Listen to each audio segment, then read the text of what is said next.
Hello, everybody, and welcome to the final podcast where I cover all things science fiction. I'm your host, Arnav, and firstly, I would like to thank each and every one of you for coming along this journey with me where we discuss and analyze various aspects of science fiction. We have talked thoroughly on topics varying from science fiction cinema to artificial intelligence, futuristic technologies, and space survival. We have also analyzed many books by world-renowned experts in the field of science fiction. Books such as the Wesleyan Anthology of Science Fiction, Elements of Style, Technophobia, Neuromancer, and many more.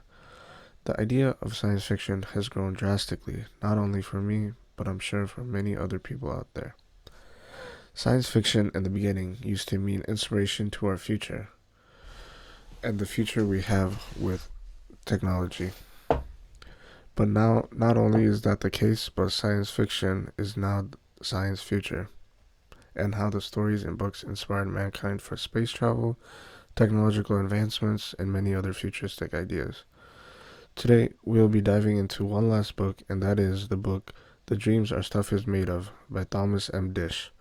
We will also be discussing our progress over all 6 modules and how we have progressed in the understanding of the field of science fiction and technology. So sit back and stay tuned till the end of this podcast to learn more about science fiction and maybe even have a different stance on it by then. In the first chapter of the book, The Dreams Our Stuff Is Made Of by Thomas M. Dish, Thomas starts it off strong by stating America is a nation of liars, and that is why science fiction is very popular in America. Thomas describes how most science fiction literature is written by writers that have a false claim in the category of science fiction. Thomas also states how we as readers like to hear this science fiction literature and to pretend we believe. Many of the statements Thomas makes in chapter 1 of his book can come across as controversial, but evidence and science fiction works from the past tend to debunk his accusations.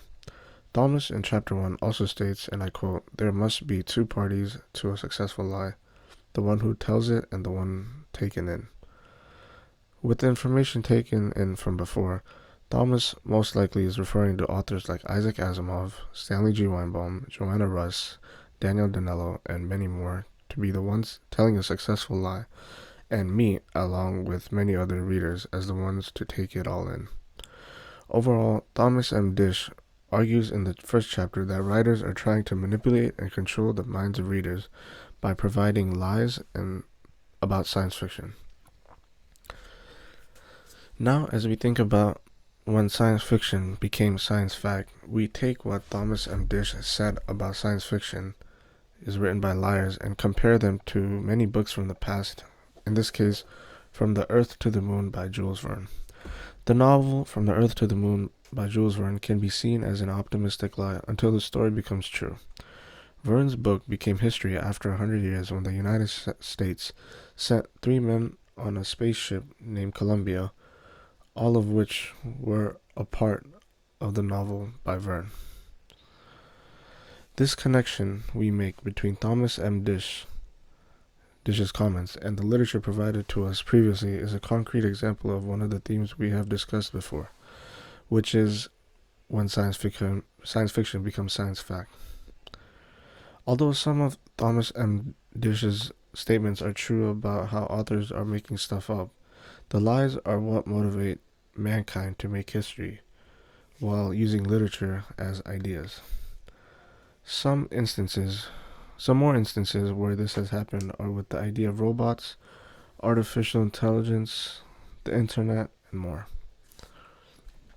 Reflecting from our very first podcast about the very straightforward idea of what science fiction is, to now where we discuss the future, the past, and the pros and cons of science fiction, I have grown both as a reader and as a speaker.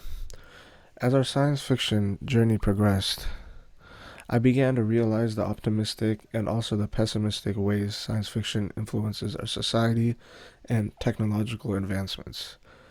An example of when an idea from science fiction work was taken optimistically was from the story of Frankenstein. The story of Frankenstein inspired Earl Bakken to implement the use of electricity and medicine to invent the first wearable battery-powered cardiac pacemaker. This is just one of numerous instances where science fiction has inspired the future of technological advancements that have affected the world positively.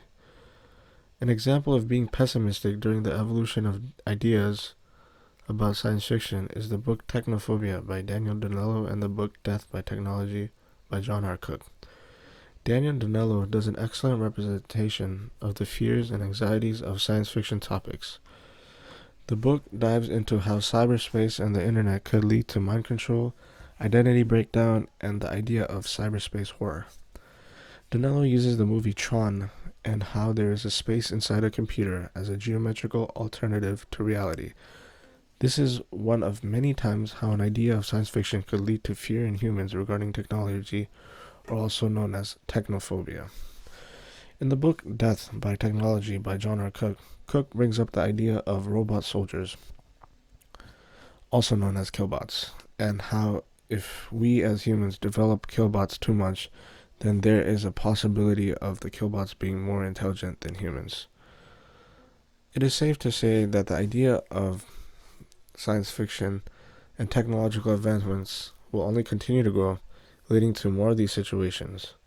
Overall, The Dreams Our Stuff Is Made Of by Thomas M. Dish is an excellent representation of the pessimistic ways science fiction can be interpreted.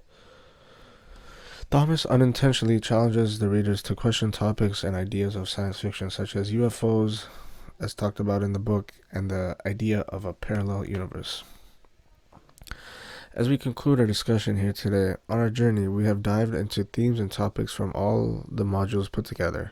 From the very first podcast to today's readings on The Dreams Our Stuff Is Made Of by Thomas M. Dish, we have learned about every aspect of science fiction, such as futuristic technology, futuristic society, artificial intelligence, the internet, science fiction, cinema, and the future we as humans hold with science fiction.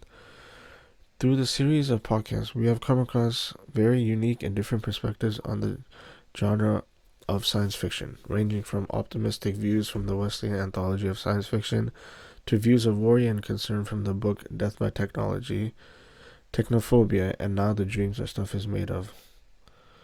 And an author that stands out more than the others is Thomas M. Dish, who persuades the reader